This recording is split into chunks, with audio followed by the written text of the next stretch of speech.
We're recording. Well, that's unfortunate. Space, the final frontier. These are the Voyagers.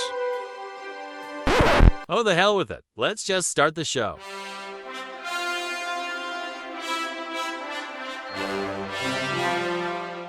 Hello, everyone, and welcome to Vern and Bob's Star Trek show on the Star Trek Network. My name is Vern. And I'm Bob. And we are coming back to you with a fresh episode. We're going to change things up this week, and we are going to be talking about my favorite franchise of Star Trek, which is Star Trek The Voyager. Yes.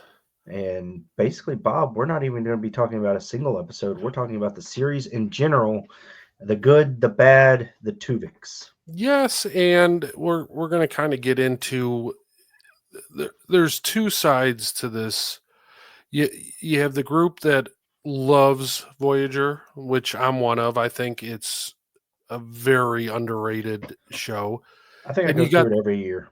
Yeah, and you've got the group that absolutely hates it, and not without reason. There's good reasons for the people's dislike, and I was on that side for a very long time. And I think what makes this a great show is the cast. I mean, minus one.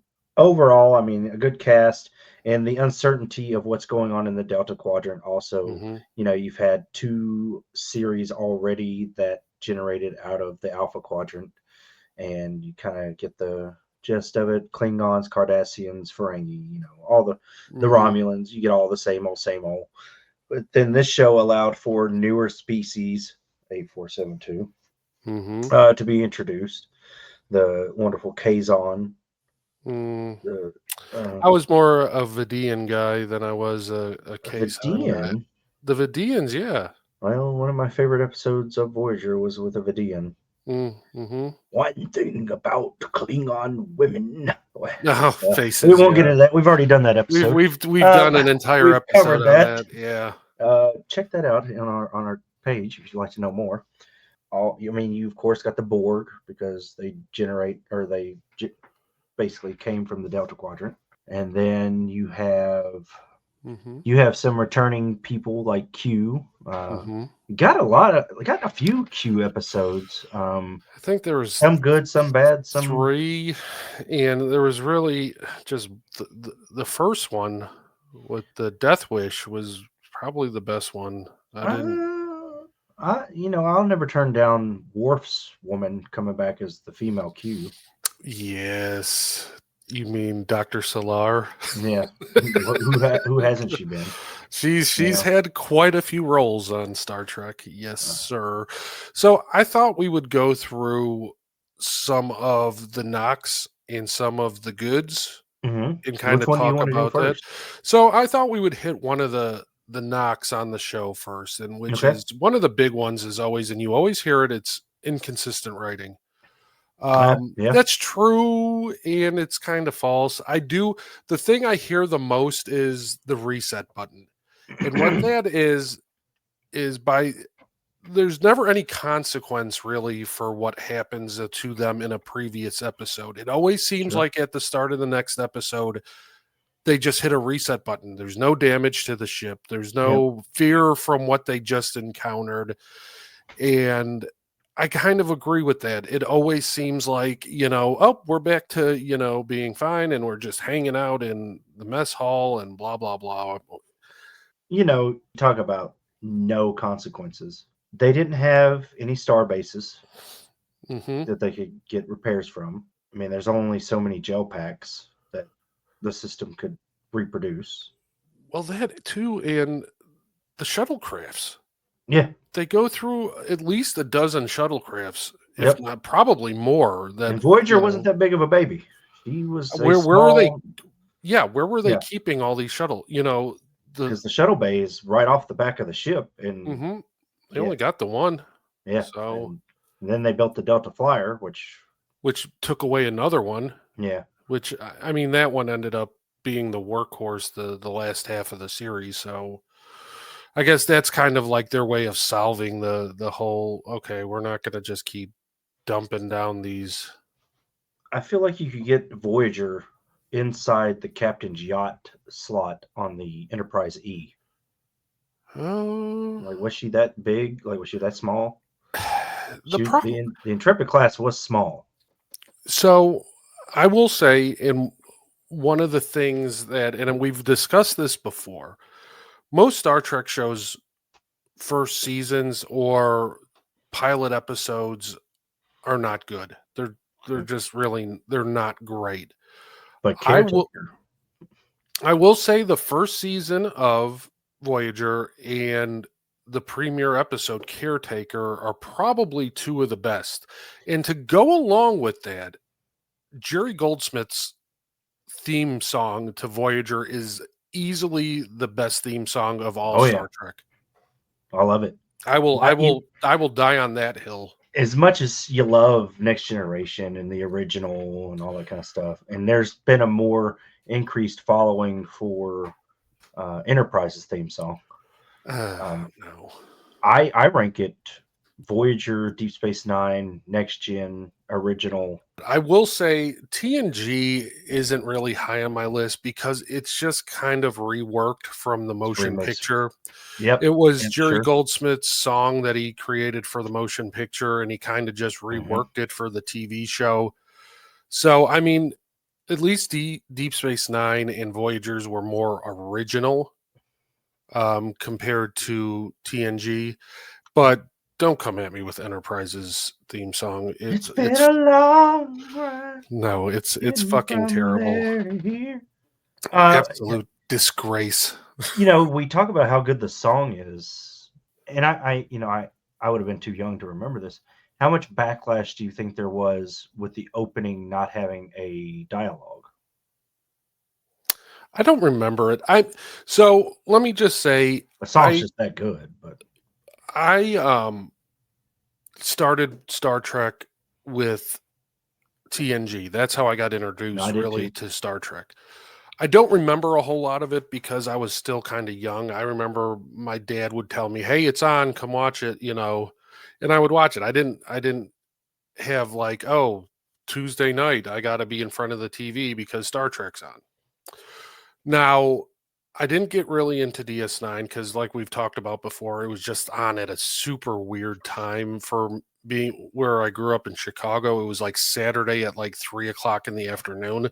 Wasn't it on WGN? It was on WGN, and it was their weird Saturday afternoon lineup of Xena and the Mighty Hercules and Star Trek or whatever it was. But now Voyager was the first one I remember. Wednesday nights, 8 p.m. UPN. I was in front of that TV watching it. And I'm going to be honest with you, I don't remember there being, because at the time when that show started, I was about 12, 13. So by the midst of the show, I was in my mid-teens. I don't remember there being a lot of backlash for there not being words in there. Yeah. But then again, the internet was just in its infancy. So it wasn't, unless you were going on some of these Star Trek message boards, I wasn't. I just don't remember it being as big of a deal as the Enterprise theme song was. That one was just, as soon as that first episode, people were just like, what the fuck? This is awful. Why is there words? Why is he singing? Why is there singing? Stop it. My time is finally. So, yeah. I mean, the video was nice, but it was cool. I liked the going through time, but you could have did that with just the music that he sang to. You didn't need the lyrics in there. One of the praises for the show, and I think we all can agree with this, is the Doctor. Mm-hmm. In my opinion, the best character of the entire series, has the best character arc, has the best episode centered around him. Kind of a heartbreaking storyline too, because he fell in love with, as a computer program, fell in love with Seven of Nine. Yeah. Developed her romantic abilities, and then she goes off for the Chakotay. Yeah. The Chakotay. Probably one of my. Well, Neelix is my least favorite, but he's right up there. I'm not a hot fan take. of. I am not a fan of Oh. the Chakotay. The Chakotay. He is not in the same realm as the Doctor and B'Elanna Torres. So Voyager has really two different shows going on. There is the first 3 seasons with Kes, and then there's the last 4 seasons with 7 of 9. And you can really tell a difference. You know, I get why they brought 7 of 9 on. It was at the time, and people can argue this, it was clearly a sex symbol thing to draw in the younger crowd. Well, they tried it with Kes. Towards the end there, the of last season, episodes with Kes, she was wearing almost 7 of 9-esque clothing. Yeah, and she had the long flowing hair, but she wasn't doing it for the teenage boys. But I'll tell you, 7 of 9 became one of the better characters of this series. Oh, yeah, her development. And I feel like the show took off after she came on. It really hit its stride the last 4, at least seasons 4, 5, and 6. 7 was kind of like every other. Her and Torres butting heads, her and Janeway butting heads. She basically, as a Borg, became the alpha female. Right, and she couldn't understand why you just didn't do things the way the Borg did. You know, the Borg would do it this way. But yeah, it was a much better show after Jerry Ryan came on. The episode where she basically has a child, the episode with the Borg drone. Oh yeah, that was built off the emitter. That was a really good emotional episode. Really good. Another weird looking character. Like, they do these things and they make them look so fucking weird. Well, I mean, he was built with what, 20. Yeah, it was. Oh yeah, and that was the one where he had the mobile emitter in his chest or whatever. So we mentioned Kes. You know, first episode we pick up Kes and Neelix. Kes, love the girl, not a good actress. She had a couple of shining moments. We went over the episode. Elogium was easily her best episode. She gave her probably one of her better performances. I do like the episode where she came back to the ship and tried to destroy it. See, that was a good one. She was good in that too. Yeah, where she just has started losing her mind or whatever. But even on episodes where she was the main focus, like the one where they found the other members of the... They were just so boring to me, those episodes. Doesn't sound like we're defending this show very well. Well, I mean, there's good parts. So another knock on this, and it's something that I don't really agree with, because it says too much technobabble. Did you not watch TNG? TNG had a lot of technobabble too. I'm going to do a level 5, level 9 diagnostic. Why do you need so many levels of diagnostics? Does it work or not, Jordy? You're always doing diagnostics. Why is your shit so broken? That's what I'm saying, though, is TNG was just as just as much. DS9, not really. It wasn't really that type of a show. They were you had isolinear chips, which... No, you didn't have isolinear chips. Not on DS9. The gel packs. The gel packs on Voyager, they were replaced with the gel packs. Yeah, but there was Voyager... a plasma fire every other day. It wasn't just that show that had the technobabble. Now, the one thing I will start saying that I do not like about this show is the way they utterly destroyed the Borg. Too easy. Yeah. Too easy. First of all, you overused them. It was by season 4, they were on every other episode. Yeah. It seemed like, at least to me, it seemed like they were on every other episode. And the Borg were a special occasion, big baddie. You only saw them, they were introduced on TNG. You only saw them a handful of times. You never saw them on DS9. Not once. That I can remember. I could be wrong. Right. They're not. The only time you saw them was in the pilot episode, where they re-show the Battle of Wolf 359. You are correct, sir. So, and then after TNG, you saw them in First Contact. Well, you've got to have the Borg because one of your crew No. member is the Borg. Right, but you don't have to use them all the time.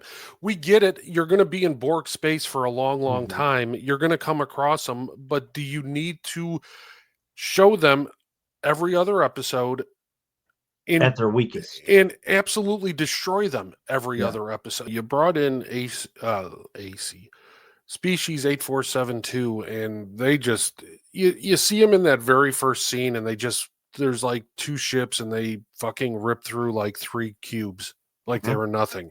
Mhm. And it was like, well, there you go. You destroyed them in And a 10 species minutes. like that isn't going to make a deal with the Starship Voyager. No.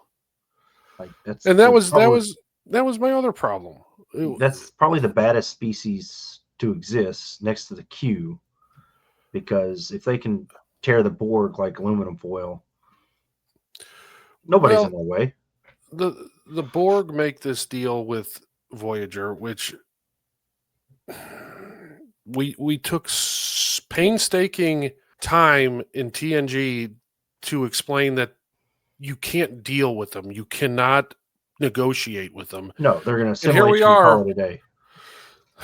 a couple episodes into them being on Voyager, and there's Voyager making a deal with them. What would you go with as if you had to sit somebody down and show them an episode of Voyager and be like, this is what Voyager is at its very best? What episode would that be? We've already said one, which is going to be Caretaker. Caretaker, You okay. know, the opening 2 episodes. Yeah. Because it introduces everything so well, Mm-hmm. pairs everything up so nicely, and in a way that nothing's crammed down your throat. Like the suspension of you don't have to believe that, oh, all these people work together. You had ex Starfleet, new Starfleet Mm-hmm. get thrown into a situation together, and obviously the decisions that were made sense, which Right. led into some of the better episode or season 1 episodes. My second one that I really enjoy that shows the whole crew working together with a little bit of flair from the voyage home would be Future's End. Because of the fact that you get to go back to modern day, and everybody loves the modern day episodes. You know, one of my favorite episodes of Next Generation was Casino Royale. Oh, the Royale, yeah. Yeah, the Royale. Mm-hmm. But that episode's fun because it goes back in time, kind of shows you all the different things that go on in Voyager. There's my 2. Well, I got a couple, and for showing, it's technically 3 episodes, but one's a 2-parter, so I count 2-parters as one.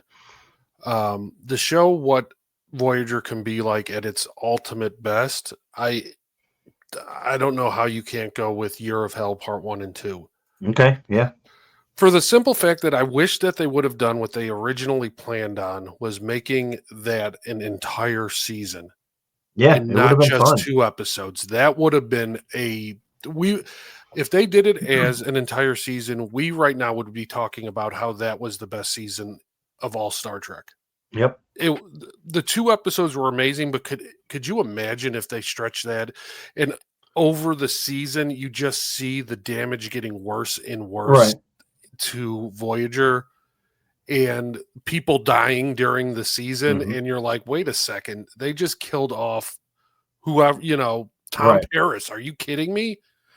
And then, towards the end, I'd say you wouldn't cut them out of like the entire season, but just on as a 2-parter, it's so good. It's so well done. So, I mean, your episode kind of goes into the realm of temporal mechanics, kind of like Future's End, and that had a few strong episodes in Voyager. Mhm. So, yeah, yours would tie it up nicely with a bow, because you had the episode with 7 of 9 where she was jumping back and forth trying to fix the timeline because some Captain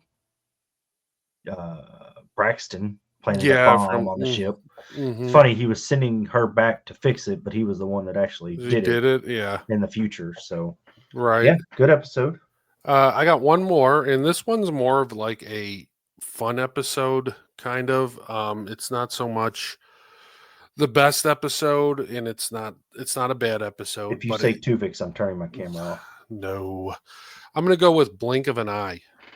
I don't know if you remember that one, but that was the one where Voyager orbits this planet where every time they go down or they have where time passes a lot faster than it does for Voyager.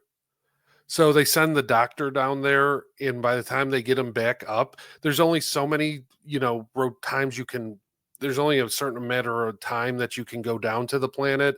Right. So they send the doctor down there, and he's stuck down there for like 100 years. Yeah. And he comes back, and it's just a fun episode. You see this whole society evolve from being, and they see Voyager in the sky, and they think he's, they think that Voyager's a godlike creature that's up in the sky. But once that shuttlecraft that they sent Yeah. off into space gets up there, they're like, oh, They're just regular it's a people. ship. It's a ship, yeah. And what's his name is in it? Can't think of him. He's Daniel Day Kim. Yes. Yeah, he's in it, and he's very good in it. He plays one of the astronauts that docks with the ship, and it has probably, in my opinion, one of the better endings to a Voyager episode, where he's sitting there, old man, because time passed once again, and he looks up and he watches Voyager disappear. Yeah. Their warp drive, because I think they got stuck there because of some kind of what's going on with their gravity on that planet. Mm-hmm. But that would be like the fun episode I would show somebody. It's just really good.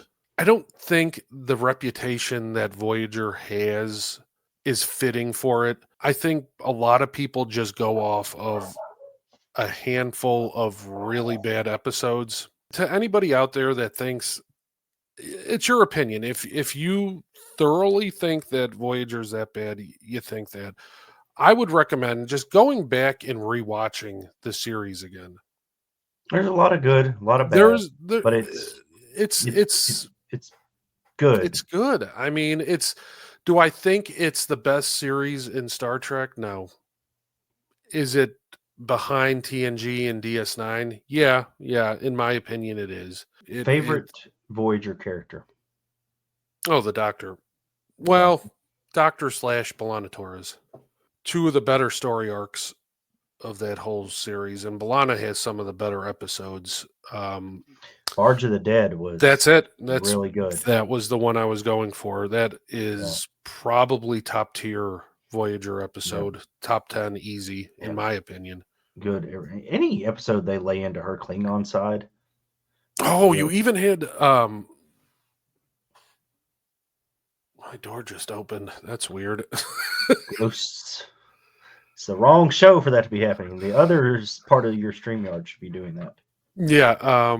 No, I'm saying the door behind me just. Yeah, I watched it. I thought somebody was coming through. I thought somebody. Usually that's the dog. The dog will bump her head against it, and if it's even slightly unhit, the door will swing open. But I did not see her. Anyways, but what were we just saying? Barge of the Dead.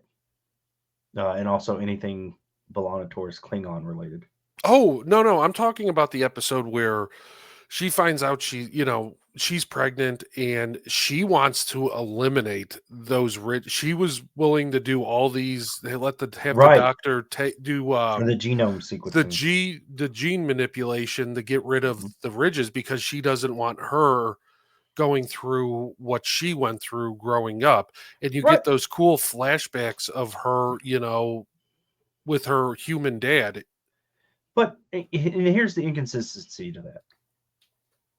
I love the episode. I'm not saying anything bad about the episode, but we talk about the inconsistency of the writing.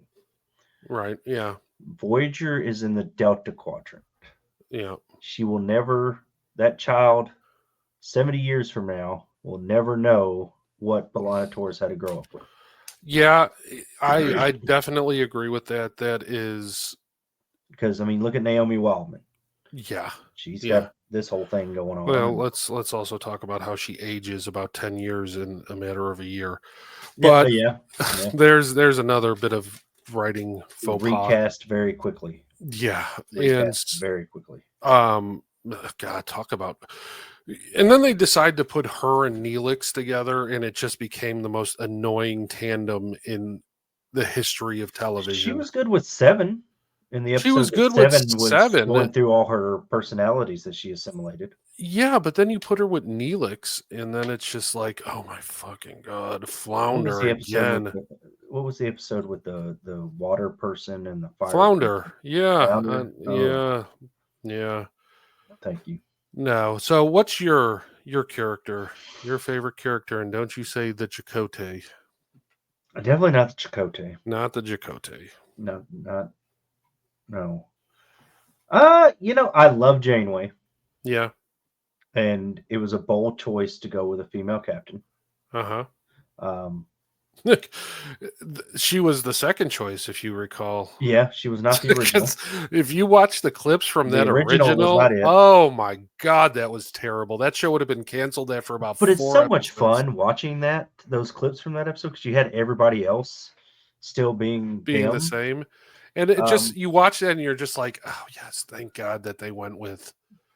But at the time, Kate Mulgrew took the position. You had a lot of shows that were starting to be female led, and she took that and she ran with it. Now, get a little silly with the coffee antics and stuff like that.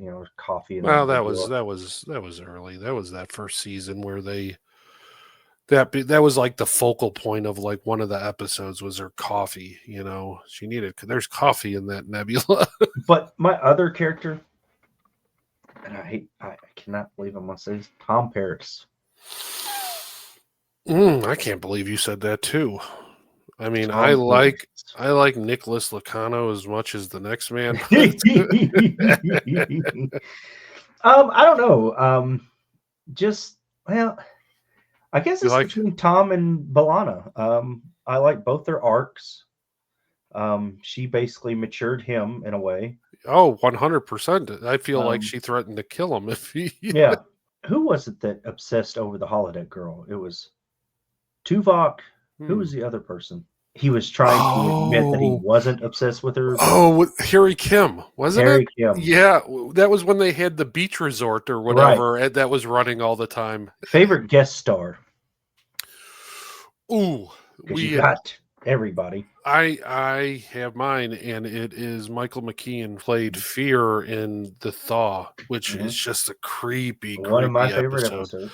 It's so good and it's so creepy. That's one of my Halloween episodes that I always watch. Like if I do Star Trek during Halloween, he's so good in it as this just crazy ass clown. It's so good.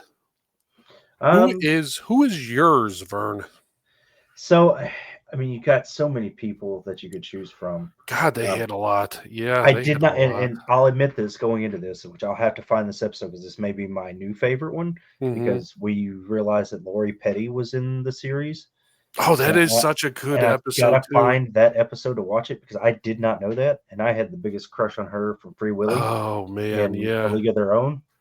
So she was. I loved her in Orange Is the New Black too. So you didn't like Tank Girl? I don't think I ever saw it. Oh, dude, watch Tank Girl. That's probably one of her best movies. So, but my favorite was a Q episode with Garrett Graham. Oh, the Q that wanted to the Death Wish, yeah. That was a powerful episode. Yeah, good call. Q was good in it, but he did a really good Q that was basically done. He was over it. He had been over it for, I guess, a millennia. I think that's what they said. Because all throughout history, they brought in like the people from history, like Isaac Newton, Will Riker, and a guy from Woodstock. Yeah, he did the sound for Woodstock. Yeah. So, and just everything about that, and getting to see the continuum. That's a good one. Was definitely one of my favorites. That's a good one. Yeah. So, guys, definitely in the comments, give us your favorite episodes, your least favorite episodes, your favorite guest stars, or just give us your take on Voyager. Sure. Where you fall on? Do you like it? Do you hate it? Just let us know your feelings on Voyager. And Bob, of course, tell everybody where they can find us in the internet and the things we have to offer them. So apparently, YouTube has went back or Google has gone back to making me validate my account again. So I am not been able to put the links in, but you can find us at TikTok at the start. Just search the Star Trek Network and you'll find us. And we have now we've had in, but I'm kind of now pushing it. You can find an audio version of this show at on Spotify and Apple Podcasts. Mhm. Just search the Vern and Bob Star Trek Show and you'll find us. And we also have a Discord. So if you want, you could message us, DM us, let us know you're interested, and we can send you a invite. But yeah, that's where you can find us for right now. Come check out all of our videos. We got plenty of shorts. We of course have the technology of Star Trek with Vern. Yep, which I got the new script coming your way. So hopefully sometime maybe next weekend we'll have something in the can ready to go up. There you go. Well, guys, as always, thank you for watching. Please like, subscribe, comment, all the fun things, shameless plug. All of that helps the analytics of the show. And as always, Bob, everybody, have a great day.